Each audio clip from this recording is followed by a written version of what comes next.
সম্মানিত ভিউয়ার্স, বরাবর মতন আবারও চলে আসলাম নতুন আরো একটি ভিডিও নিয়ে। আজকে ভিডিওটি হচ্ছে এটিএস অটোমেটিক ট্রান্সফরমার সুইচ। তার জন্য প্রথমে নিয়েছি একটি পাওয়ার গ্রিড এবং নিয়েছি একটি এমসিবি এবং নিয়েছি একটি এটিএস এবং অন্যদিকে নিয়েছি পাওয়ার জেনারেটর এবং নিয়েছি একটি এমসিবি এবং নিয়েছি একটি এমসিসিবি।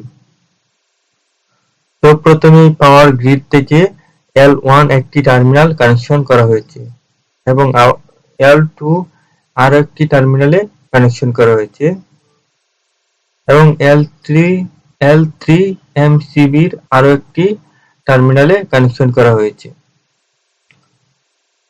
এবং এমসিসিবির আউটপুট থেকে L1 ATS 1 নং টার্মিনালে কানেকশন করা হয়েছে এবং এমসিসিবির L2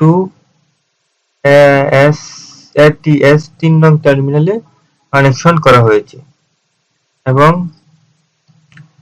L3 ATS 5 নং টার্মিনালে কানেকশন করা হয়েছে।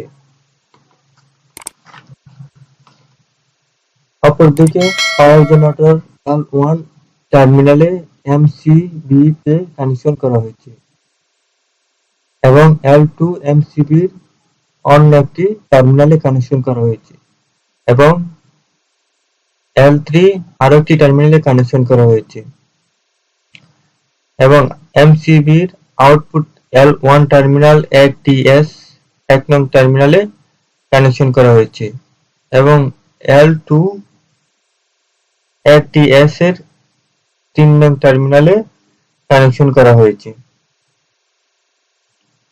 এবং L3 ATS 5 নং টার্মিনালে কানেকশন করা হয়েছে এবং ATS আউটপুট L1 জেনারেটর এবং পেজ 2 নং টার্মিনালে কানেকশন করা হয়েছে এবং